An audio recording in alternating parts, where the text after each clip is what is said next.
Medical కళాశాల ప్రైవేటీకరణపై తూర్పుగోదావరి జిల్లా రాజనగరంలో కోటి సంతకాల సేకరణలను వైసీపీ నిర్వహించింది. సంతకాల సేకరణ ప్రజా ఉద్యమంలో భాగంగా 63,000 సంతకాలు సేకరించామని మాజీ ఎమ్మెల్యే జక్కంపూడి రాజా అన్నారు. పెత్తందారుల చేతుల్లో ప్రభుత్వ ఆస్తులను కట్టబెట్టి ఆర్థికపరమైన లాభం పొందాలని దురాలోచనలతో కూటమి ప్రభుత్వం ఉందన్న జక్కంపూడి ప్రభుత్వ తీరును నిరసిస్తూ కోటి సంతకాల సేకరణ కార్యక్రమానికి శ్రీకారం చుట్టామని తెలిపారు. ప్రైవేటీకరణ నిర్ణయాన్ని ప్రభుత్వం ఉపసంహరించుకోకపోతే రాబోయే రోజుల్లో ప్రజా ఉద్యమం మరింత ఉధృతం చేస్తామని జక్కంపూడి రాజా హెచ్చరించారు.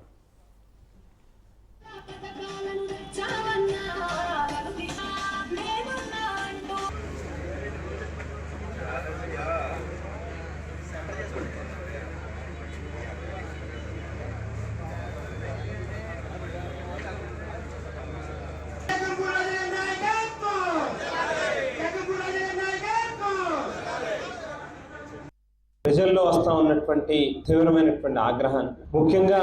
ఏదైతే పేదవాడికి నాణ్యమైనటువంటి వైద్యం చేరువలో ఉండాలి అనేటువంటి ఒక లక్ష్యంతో ప్రైమరీ హెల్త్ కేర్ గాని, సెకండరీ హెల్త్ కేర్ గాని, టెరిషరీ హెల్త్ కేర్ గాని, గ్రామ స్థాయిలో వైఎస్ఆర్ హెల్త్ క్లినిక్ నుంచి మొదలుపెట్టి ప్రతి మండలంలో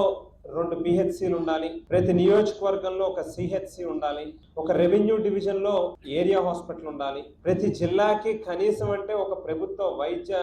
కళాశాల ఉండాలి అనేటువంటి లక్ష్యంతో ప్రారంభించినటువంటి 17 మెడికల్ కాలేజీలని చంద్రబాబు నాయుడు గారి యొక్క ప్రభుత్వం ప్రైవేటీకరణ చేసి తద్వారా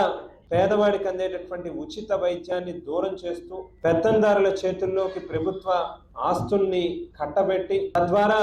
వారు పరోక్షంగా ఆర్థిక పరమైనటువంటి లాభం పొందాలి అనేటువంటి దురాలోచన ఏదైతే చేశారో దానికి నిరసిస్తూ కోటి సంతకాల సేకరణ కార్యక్రమానికి శ్రీకారం చుట్టినటువంటి వైఎస్ఆర్ కాంగ్రెస్ పార్టీ ప్రజల్లో వస్తా ఉన్నటువంటి తీవ్రమైనటువంటి ఆగ్రహాన్ని, ముఖ్యంగా